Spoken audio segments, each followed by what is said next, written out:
On behalf of the Kashmiri Pandit community around the world, I want to welcome all of you by your presence. You have honored us, and for that, we are truly grateful. We need your support in the struggle that we face. I can't tell you how appreciative I am of Professor Makarand Paranjape, who is recognized as one of India's great thought leaders for leading this two-day symposium. Knowing the quality of the speakers, I see Pandit Satish Sharma ji here, I see Professor Lavanya Vamsani here. I can assure you that the kind of depth and richness and texture that will come out from today and tomorrow will not only be educational, not only inspirational, but would be something that would be very empowering to every attendee. So those are the kinds of standards that Professor Paranjape has always set in his writings, in his talks. And so that is something that I'm truly grateful for him for being the Margdarshak of the symposium. Over to you, Professor Paranjape. Thank you, Rakesh ji. Very kind of you. I must tell all the viewers that the germ or the seed of this idea actually, sprouted when I happened to spend a day with Rakesh ji in his beautiful home in February, and when I was in the US, and the film was not released then, and I wasn't able to see it, but he was one of the people who had helped incubate the film, along with the Kashmiri Pandit diaspora, as well as the Kashmiri Pandits in India. As you know, the film is based on about 5,000 hours of recorded testimony. And it's gone through a lot of thinking and planning before the actual shooting took place. So when we were talking about this film, which I had at that point not yet seen, we thought that we should do something, to discuss the impact of this film, what went into its making, whether it is striking a new path so far as Indian narratology is concerned, And I'm so glad that after I saw the film, I began to understand, the deeper ideas and the aesthetics also, the aesthetic principles, and eventually the, should I say, the strategies of resistance that have gone into the making of this film. And for that, I think that Rakesh Kaul ji is one of the teachers, of what Kashmir stands for, what the Sharda civilization stands for. He's written two outstanding novels, which I recommend.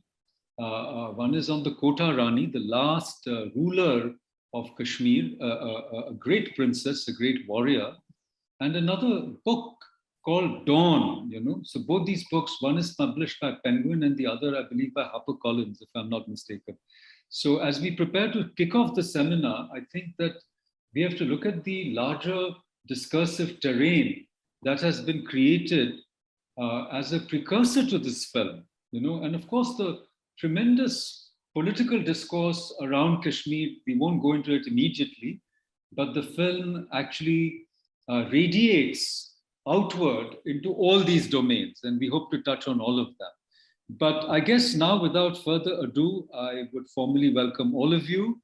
And usually events like this open with a Mangalacharan, and an auspicious verse or shloka or recitation. And today is, of course, Ashtami, it is the Navratras of the, spring solstice. It's an auspicious day in the Sanatani calendar, which is actually shared by, I think, a lot of people all over the world before the classical religions began. But we thought we would depart from the tradition a little bit and have a modern poem by one of India's outstanding lyricists, poets, communicators who heads McCann India, a big communications advertising agency, and who's a very important figure in Bollywood, Mr. Prasoon Joshi, who's also the head of the Central Film Certification Board. Unfortunately, he couldn't join us because, believe it or not, he's got COVID even after being inoculated and vaccinated. So we wish him a very speedy recovery, but he has kindly allowed us to use a new poem he wrote, inspired by the film, The Kashmir Files. So without further ado, we're just going to play this film. It actually sets the tone of our discussions because the refrain is Kadwa Sach Peena Hi Hoga. There is a very bitter truth that we will have to swallow when we confront a film like the Kashmir Files. So may I please request Marisha ji to play this video for us. It comes with subtitles, but they are, I believe, in Hindi.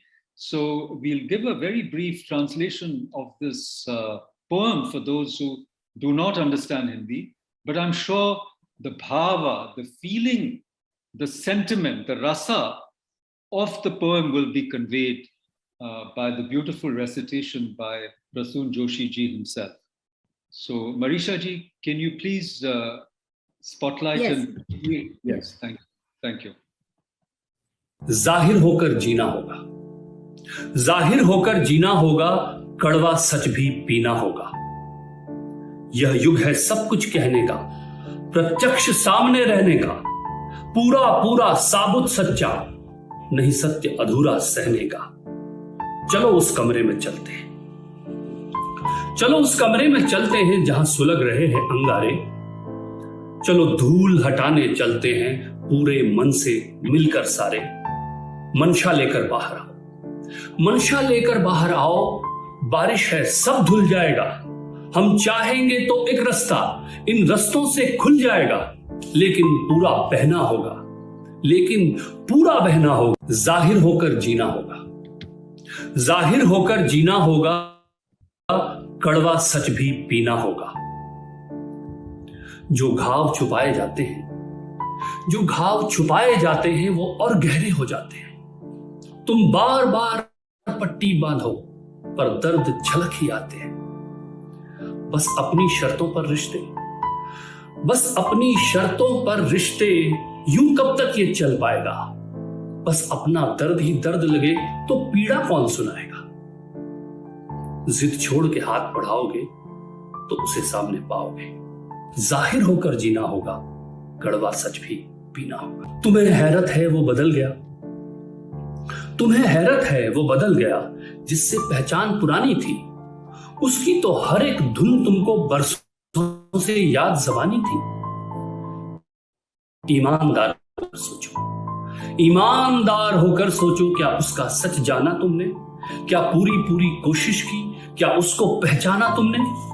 शायद आधी पहचान थे तुम, शायद आधी पहचान थे तुम, उससे एकदम अनजान थे तुम। ये रातों रात नहीं होता, पैदा जज्बात नहीं होता। चलो खुद से हर पक्ष सामने लाते हैं, चलो खुद से नजर मिलाते हैं, हर पक्ष सामने लाते हैं। जो उधड़ा है सीना होगा, जो उधड़ा है सीना होगा, जाहिर कर जीना।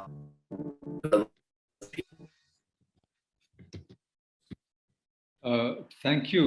I believe we had a little bit of a technical difficulty there. All the verses were not perfectly audible. I apologize for that. It's a tri-continental conference and sometimes the internet doesn't cooperate. But the video is available on YouTube, I believe, in one or two versions. But Prasoonji asked me to play this one.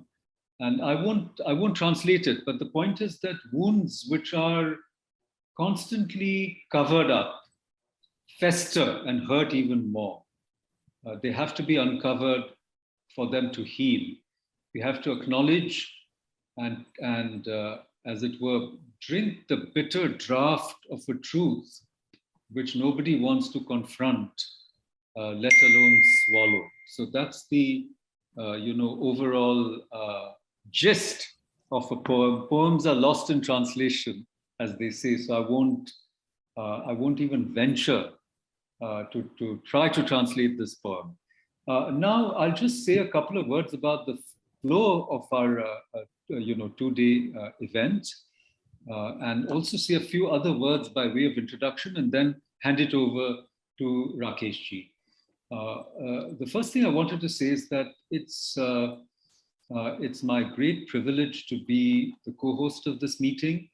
What we're going to do today is listen to various voices on the Kashmir files and on the greater problem that the Kashmir files addresses. And the flow is very simple. I'll say a few words of introduction. I'll hand it over to Rakesh ji.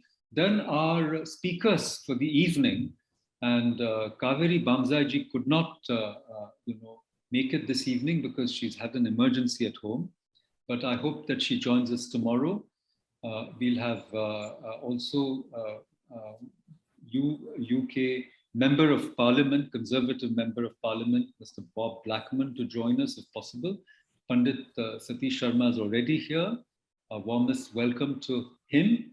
And also Professor Vemsani ji, whom we heard in the beginning. She's flown in from the US just recently. So all of them will speak, and then we'll have an open Q&A, and we want to keep this extremely civil and polite and listen to as many people as possible. So I hope that we follow this today and tomorrow. By way of an introduction, the only things I want to say is that what Prasunji said about truth-telling.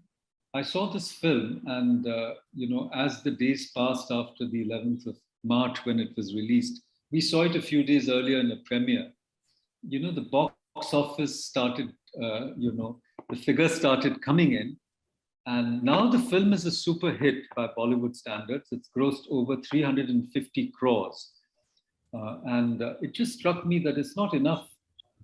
Truth-telling is not enough. Truth-selling is also very important, because if you're constantly going to be a flop in your narratives, then you're only going to be able to lament your sorrows and defeats. But when you can make these stories current, sellable, productive, and globally appreciated. As you know, the film was shown to lawmakers in Washington. It's being shown in UK.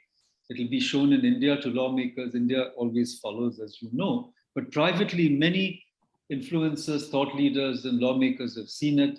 And what's really important, there's a bill in Parliament tabled by Mr. Vivek Tankha of the Congress Party in the upper house, Rajya Sabha, on the 1st of April, which talks about the restoration and rehabilitation of the Kashmiri Pandits. So this is going to be very important constitutionally. We're going to have a constitutional expert, Ms. Pinky Anand, also speaking to us about these matters. So a lot of issues have been generated around the film, which need to be flagged. And just to sum up, first, its commercial success and its Bollywood breaking narrative. Second, its aesthetics, which is very special. It relies on rasa aesthetics.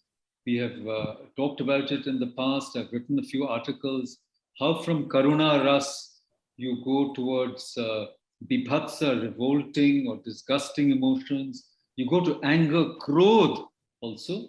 But finally, it takes you to heroism, to Veera Ras, and fills you with a resolve to resist some of the tyrannies and the untruths, as well as the tremendous violence unleashed on a community and on a civilization in Kashmir. So it has a certain aesthetic dimension, which we have to flag. It has a heuristic dimension, because the film teaches us things, which we sometimes don't want to learn. It has a political dimension.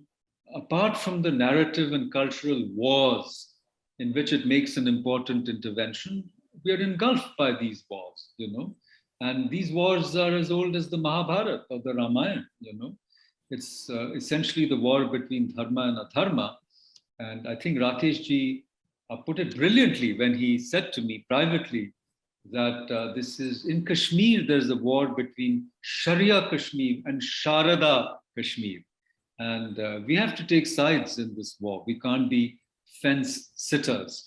I will leave it to him to spell out, what the Jedi Knights of today should be doing to save, a civilization which is very precious. But the point is, the Kashmir Files shows us a new aesthetics of protest, where we must remember that no Kashmiri Pandit, at least that I know of, or no group, picked up a Kalashnikov, to hit back at the perpetrators of this genocidal violence against them. But they found other means to resist. And these are means that all of us must learn from. And the last thing I want to say is that the fight for Kashmir is not the fight of a small community. It is a civilizational fight. The Kashmiri Pandits represent the Saraswat and the Indus-Saraswati civilization, a continuous presence in that part of the world. And the loss of Kashmir is actually nothing less than the loss of India itself, the idea of India, which stands for something. I remember Sri Aurobindo, it is his 150th anniversary. And in the Foundations of Indian Culture, he says that a certain civilizational ethos, which was prevalent in the ancient world, right from Greece to China. And it was, in fact, the backbone of the ancient world. Now that only exists in India, because either through conversion or through modernization, no other civilization embodies that ethos. And he wrote about it in a great book called The Secret of the Vedas, where actually the dual nature of the human species as both human and part divine has been explained. So it is the higher nature that beckons us when we take a stance. It's our own higher nature that beckons us when we take a stance in this narrative war, in this cultural war, and in this civilizational war. With these words, I hand it over to one of the progenitors of this conference and also of the film, Rakesh Kaul ji, who also heads the Global Kashmiri Pandit Diaspora. I'll also mention just one word. We are also very happy to welcome our other sponsors. For the first time, the Motwani Institute of Thought Leadership and Innovation has joined. I'm mentioning this because technology is crucial. In fact, it is new technology which is enabling us to meet. So in all these cultural, battles and narrative wars that we are involved in, we must take the help of the extremely talented Indian community in the Valley and elsewhere. And we are happy to welcome all our partners. But I think technology is going to play a key role. And with these words, I invite Rakesh ji to please take over from here. Thank you all and namaskar. Thank you, Makarand ji. Namaskar to everyone. Given the brilliant introduction, Makarand ji, I will build on what you have said. I will build on that beautiful poem by Prasunji. I propose that my remarks over the next 10 to 12 minutes focus on the subject of art and war in the Kashmir Files. My observations will strictly follow the Kashmiri aesthetic and literary lens. I will posit that the Kashmir Files was the product of a synergistic partnership between three unique entities. The first, the Kashmiri Pandit community, who, as you said, are the Jedi Knights of Kashmir Valley. The second, director Vivek Agnihotri and producer Pallavi Joshi, who are the corresponding Han Solo and Princess Leia. And third, and most importantly, the Indic Rasa Parampara, starting with Bharat and extending all the way to Abhinav Gupta. This Trinity partnership was fostered by Dr. Surinder Kaul, my younger partner. We are all equal volunteers in global Kashmiri Pandit diaspora, the civil society resistance and Renaissance movement. Let me start with the art, the artistic and aesthetic aspect first. And I'm going to hold everybody's hand and take you on a journey, which is a 1,000-year journey that many people in the West have said is Indic civilization's greatest contribution to humanity. Our framework of Rasa. The Kashmir Files is an artistic phenomenon that the ancient Sanskrit writers would describe as a taranga, a monstrous tidal wave. It has swept everything away in front of it. Who would have thought that it would succeed by deploying Bhayanak, the Bibhatsa Rasa, terror and disgust? Entertainers, quite rightly, flee from the horror rasa. There are only a few examples of great dramas in India's literary and film tradition which employ this rasa. So what then is the secret here? The ancients of Kashmir tell us that when facing the horribly swollen and formless terror, which makes even fire burn, which strips away everything of oneself, the way the Kashmiri Pandits were stripped in real life and faithfully shown in the movie, then the Sajna, the noble human being, is left with only one thing, and that is his truth.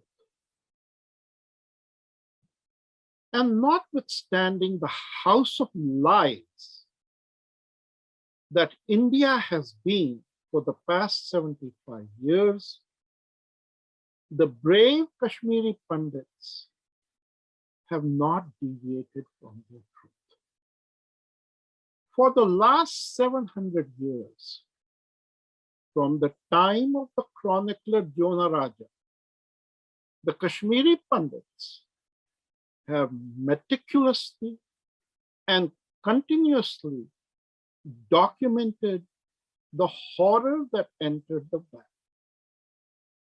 This documentation, in terms of its continuity, is unrivaled in the history of the world and is recognized and accepted by respected historians, whether in Europe, America, Japan, or anywhere else. But the Kashmiri Siddhas did not stop with their history. They went deeper into this rasa. And behold, they predicted a miracle would occur with the truth force if one stayed true to oneself, as opposed to succumbing and becoming a victim of the Rakshas with their war cry of Raliv, Galiv, Saliv.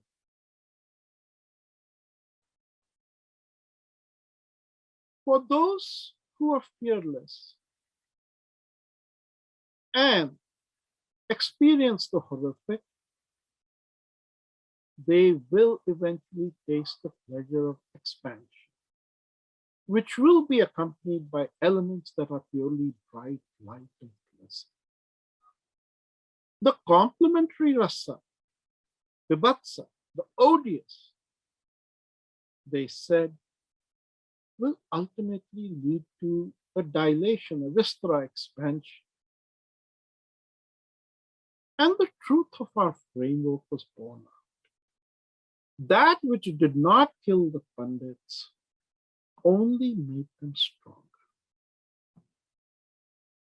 In Shiva Drishti, the luminous Abhinav Gupta of the 10th century emphatically says that when all is lost, if one focuses on the eternal within, then even in the midst of pain, there is consciousness expansion and one experiences joy and bliss. But Abhinav didn't stop there. He went even further. Imagine the depths of understanding that our adepts had. He says, sometimes the circumstances of the pain are so intense that it creates a feeling of complete hopelessness. A state of never more will it be. Yet, behold, it is at the very moment of the cessation of expectation that transmutes the pain energy into virya that Makarand talks about, into the heroic freedom and liberation, the precursor to great joy. And Naga in the 11th century reaffirms our conviction and confidence when he says, what a chamatkar, how amazing. When my heart thinks of the joys we had in the past and continues to hanker after peace, now even as unendurable suffering experience,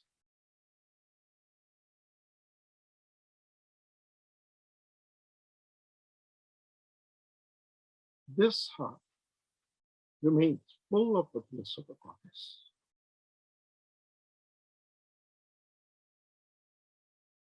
I am so proud. Even as Kashmiri Pandits mourn their losses,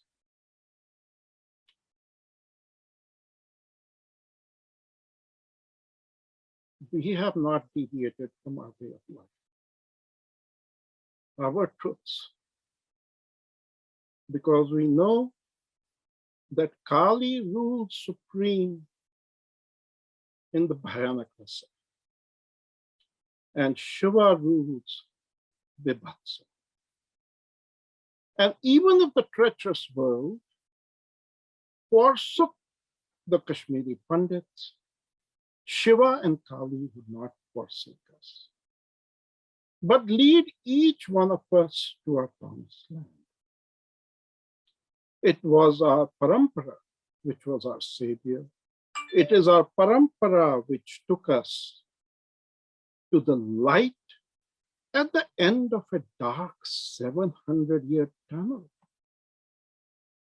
The rebirth of Krishna in the movie at the end mirrors accurately the rebirth of the Kashmiri Pandit community, which in one generation that is unparalleled in the course of human history has gone from nowhere to supreme accomplishment. The Kashmiri Pandit way of life in 30 years has already become victorious over that of its tormentor, which continues to slide Kashmir into darkness. Hail Sharda. I've stated elsewhere that an authentic Indic story is the most powerful technology in the world. It can trigger rasa that can move the body, the mind, the heart, and the spirit. To his eternal credit, director Vivek faithfully absorbed the hundreds of stories each one of which was horror unbound, that were related to him by the family members of the victim. He transmuted them accurately without attempting to varnish their truth even an iota. Truth can always be disputed. After all, India is the land of debates. But when this truth is the truth that is carried by the Pran Shakti of the thousands of tortured and murdered Kashmiri Pandits, communicating the great tragedy with absolute fidelity, then you, the audience, at the level of consciousness, doesn't matter whether you're Indian, American, English, Thai, African, consciousness is universal. And consciousness imputes that the movie is unimpeachable. The Kashmir Files is beyond debating facts now, beyond the skeptical mind. The Karuna Rasa has been triggered, and the story of the genocide of Kashmiri Pandits embedded deep inside the hearts of each viewer who is shaken by what he or she has experienced. Bollywood has made many movies on Kashmir once color came into film. Since the 1960s, Bollywood has gone and made it their stage. But nobody has cared to go beyond the Bollywood formula and focus on the travails of the Kashmiri Pandits. Occasionally there would be a national anger. There was also the so-called Hamlet in Kashmir, which the gullible Indian public swallowed unhesitatingly. So I do want to give a word about Haider. You know who the first Haider in Kashmir was? The first Haider in Kashmir was born of Kota Rani, the last Hindu ruler of Kashmir. And her husband, it was a shotgun marriage, who was a Buddhist who converted to Islam. Haider was about as multicultural as could be and reflected the ethos of Kashmir, which sat astride the Silk Road. You know what they did? They killed Haider because he was not Muslim enough. They killed Kota Rani. That was the beginning of the Shah Mir dynasty. And that began the descent of Kashmir into darkness. But the Haider movie did not reflect the truth about Haider. So many film directors have come to Kashmir, but when it came to Kashmiri Pandit genocide, all directors turned pale. It was Vivek who did horror right. Why him and nobody else? Again, for this, we have to look at a Kashmiri Siddha by the name of Vatulanath. He wrote a very brief text. It has only 13 sutras, noted for their brevity and explosive power.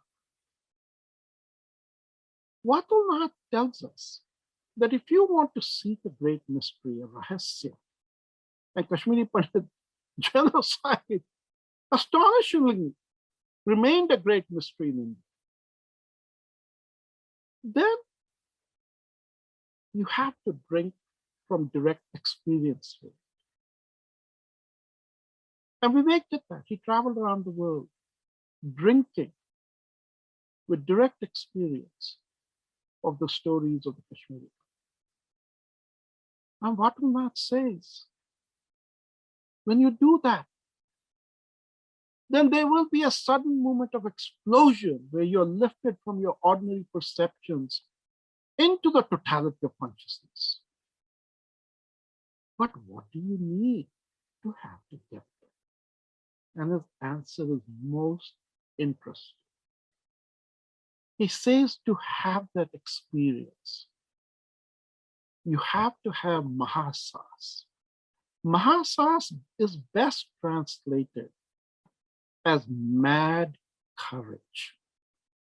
It is not just fearlessness, but mad courage which Vivek Agnihotri demonstrated, where he was and still is willing to risk life and limb to bring this story to the world, to overcome the fearness that, hey, what happens if the censor board shuts it down? What happens if, people come and burn down cinema halls? You need mad courage.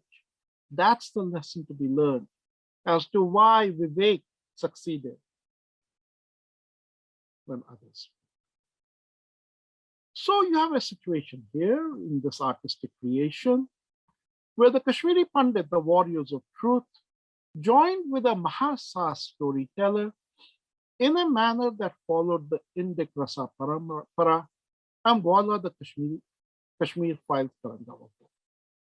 It has gone on a Rasa rampage and smashed the house of lies into smithereens.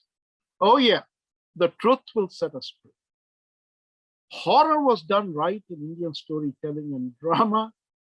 The last best-selling horror story in India was in 915 AD, more than 1,000 years ago. Truly, Vivek has achieved the pinnacle of success, a resounding validation of the Vibhatsa Rasa Parampara. You, the audience, got the unvarnished Rasa experience, and you too had the Jhatka moment of, oh my God, this could happen to me. Worse, this could happen anywhere in India because all the conditions precedent are here. I promised you that I would talk about the art and war in this movie. So now, very briefly, here is the war part. This movie has exposed what I have called in my other writings the long war. That fat, dumb, and manipulated India has been fighting on its northwestern frontier for the past 5,000 years. Its most recent rupa is, of course, with Pakistan, Taliban, and their proxies. The movie has shaken Indians because of the Pratyabhijna movement that they have experienced. That has made it India's movement of reckoning because of the shock recognition of the three great war revelations in the movie. And I will now make them explicit. Number one, first, that it has exposed that in 21st century India, there is still a medieval war going on that India, unfortunately, is losing. A war where there is a section of Indian civil society which has its own codified, legitimized, incentivized tribal framework where seemingly ordinary householders can join violent fighters and turn on their neighbors in seizing power and, most importantly, the spoils of war. Second, it has exposed that the notions of harmony and peace and other nostrums that politicians peddle of the idea of India are all false platforms. They are second order factors only. There is only one idea of India, which our emblem proudly displays. That is the idea of Satyamev Jayate, which is the Vihan bearing the Chaturanga lions resting on the wheel of Dharma. Keep that perpetually in your mind whenever anyone talks about the idea of India. Satyamev Jayate, Dharma. That's what's going to make us into the Chaturanga lions that will roar in all four directions of the countries. Never sugarcoat the truth. Indians have demonstrated in millions around the world that they want uncompromising truth, even if it is of the Vibhatsa and Bhayanak kind. Prashant Joshi said, we will have to drink the bitterness. Third and finally, the great revelation, war revelation in the movie that Pasunji touched upon, is India's war in Kashmir is between Sharia Kashmir and Sharda Kashmir. Make no mistake about it. That's what it's all about. That's what those guys were singing, Azadi, Azadi, in the Jama Masjid Mosque as recently as yesterday in Kashmir. Shariat Kashmir represents subjugation and despair. Sharda Kashmir represents Swatantra, a state of freedom, a state of knowledge, a state of peace. But we have to accept that human behavior can be driven more by blind faith grooming than by knowledge programming. The greatest terrorists, starting from 9/11, had degrees, but they were prisoners. Their minds had been imprisoned. Sharda Kashmir is the cradle of Indic civilization. India has to win the war in Kashmir decisively. The Kashmiri Pandits have to get punitive justice and their homeland. Failure is not an option, and delaying justice is not an option. These three war revelations have confronted India and made this into a moment of reckoning. How India faces these challenges and emerges whole is key. India which can unlock the full potential of every Indian, irrespective of religion, caste, and creed. But an India whose daughter, Sharda, can live free and fearlessly from Kashmir to Kanyakumari and walk at midnight. And I end with a saying of the Mahabharata. When in a horrific terror scene where instead of a woman being made to eat rice cooked in the blood of her husband, as was done in real life and in the movie, in the Mahabharata, a warrior drinks blood. Some of you know who he is. He's one of the Pandavas.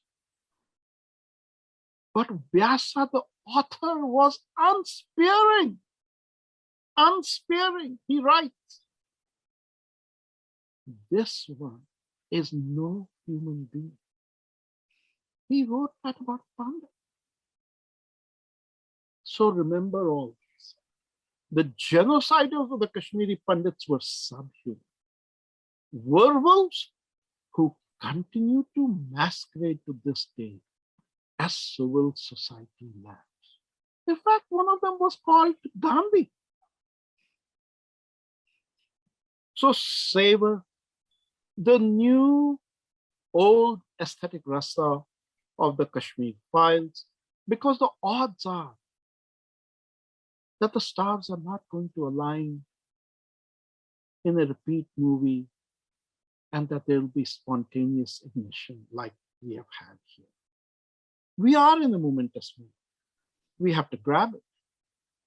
Today and tomorrow, we will travel together to explore the art and war in the Kashmir file and all the other themes as each speaker guides us on their deep insights on our theme subject of the Kashmir files, India's moment of it.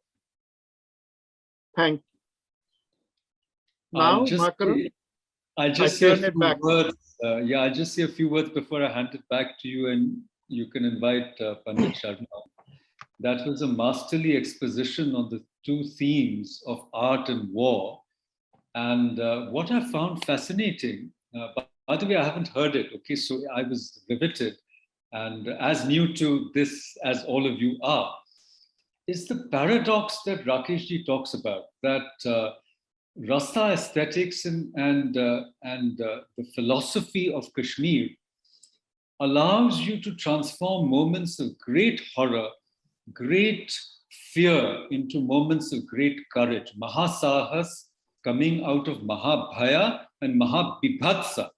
So that's a message of hope. Satyameva Jayate is a message of hope, but he couples it with a very dire warning. He says that we are in the midst of a war which has been going on from medieval times, a war which we are losing. I think this is a red flag for all of us to think about, so that in an eternal sense, we will never lose, as he says, because even the greatest adversity is a moment of the explosion of consciousness. You know, Vijnana Bhairava tells you 108 ways to explode your consciousness, you see. So in a deeper sense, there's no defeat, but in a more immediate sense, this moment of reckoning should make us introspect deeply about a war that he says we are actually losing. And once again, we congratulate Vivek and Pallavi for their Mahasahas and for all those who made this film possible. And thank you for taking us through its aesthetic dimensions. I'm sure that everybody here has things to add or to ask you questions about your brilliant exposition. I will now hand it back to you, Rakesh ji, to invite Pandit Satish Sharma. Thank you, Makarand ji, for your kind comments. All I shared is our heritage. I didn't do anything here. I'm just the transmitter of our heritage. It belongs to everyone who's part of Indic civilization. So look, I am here merely the cubic zirconia for the diamond who follows me. I have recently gotten to know Pandit Satish Sharma, who is best described as the Yoda of London. He is a scholar, writer, speaker, Dharma warrior. And I'll ask you to unmute yourself, Pandit Sharma. Please unmute yourself, and we look forward to you being our preceptor for the next 15 minutes or so. And I, of everyone else here, am most eager to learn from you. Over to you. Om Guru Bhyo Namaha. And my best wishes to everybody on this occasion of Ashtami. And may Shakti, may Devi bless all of us with protection and with what we're going to need for the days ahead to achieve our objectives. So best wishes to everybody. Also, firstly, just to acknowledge our gurus. It's not possible to have a conversation of this sort without acknowledging the impact that all of our gurus have had, and with Kashmir being the fountainhead where all of our gurus trace their guru tattva too, it's appropriate to just acknowledge as well. And to follow Rakeshji's exposition is a challenge. It was extraordinary, Rakeshji. I sat there and just closed my eyes and bathed in the words and the ideas that you were sharing with us. It should be crystal clear to everybody, the landscape that we are now functioning in. And in translating and explicating many of the parts of the Kashmir files in the manner that you have done, I think you've connected it both to the past, but also to the present. So, Rakeshji, I salute your wisdom. Firstly, I'll just make one remark in response to Rakeshji's incredible introduction, which was overly generous. I think a person can only accept recognition for their own achievements. I find myself in the Lanka of the 20th century. If there is ever a place where the tattva of Ravan re-established itself after fleeing from Lanka of the past, it must be in the city which is known for streets paved with gold in this present. And so I have been molded and shaped by having to spend 55 years here. And so although I have acquired some understanding of how to engage in the protection of our human rights, it's been as a result of necessity as opposed to any enlightened revelation on my behalf.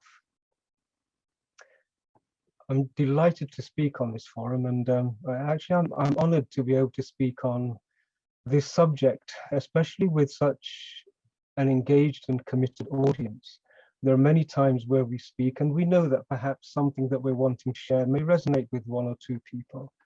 But this is a subject which is so important and so pivotal for all of us. And so the chance to share some ideas and to listen to people who are so engaged with this subject is also a great honor, and I'd just like to acknowledge that. So I've been here in the United Kingdom for over 55 years, and those of you who know the UK will know that this is an environment which is steeped in colonial concepts and processes that were designed to preserve a horrifically violent colonial history. And so the pressure, the subliminal pressure, but also the direct pressure in every institution to abandon our Sanatani heritage and to accept by osmosis, just by being here, the story that we were being told is something that we have lived under. It's almost like being 10 fathoms deep in the ocean, but the pressure is a different pressure. The pressure is to conform, to accept, to become what Macaulay described as his ideal Indians.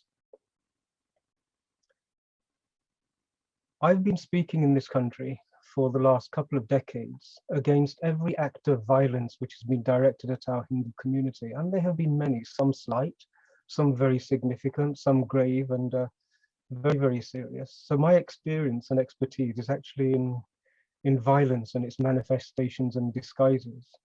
And I've learned that as Sanatanis, as Hindus, we are defined by what we are, but also by what we are not. And if I took anything from the Kashmir files, something which was so glaringly obvious, was the way in which the story brought into stark reality the truth of who we are and also who we are not. Because this is vitally important. There are many, many cultures who seek to appropriate and shoulder the mantle of who we are purely and solely for their purposes, deceitfully and with violence in their hearts. We already know that this phenomenon, the Kashmir files, it's broken so many records. It's already breaking into the mainstream. And that was the catalyst. That was the indicators I was looking for. Are we going to be able to see the Kashmir files break out of the silo of our own community and into the mainstream and start to impact upon their conversation? And it has done that now. I'm seeing commentators here in the United Kingdom who are generally not too concerned or interested in what's happening within the Hindus, as it were.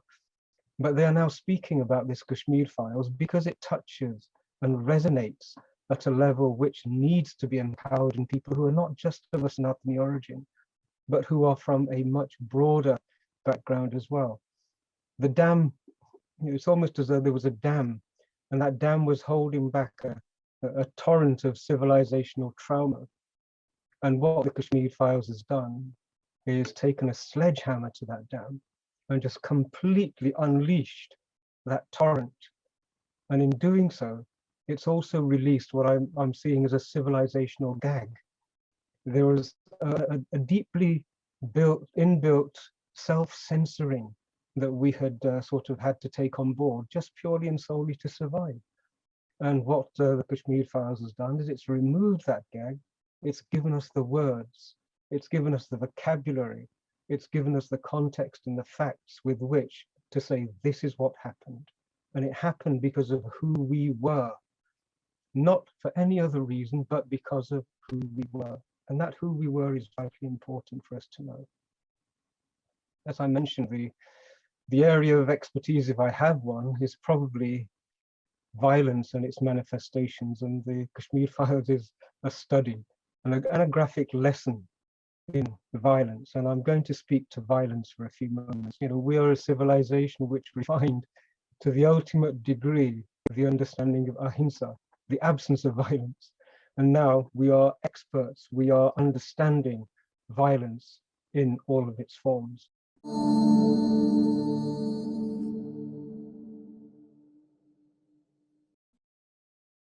Please remember to subscribe to us and switch on the notifications for this channel. For our other social media links, more content, and to support our work, please visit citti.net.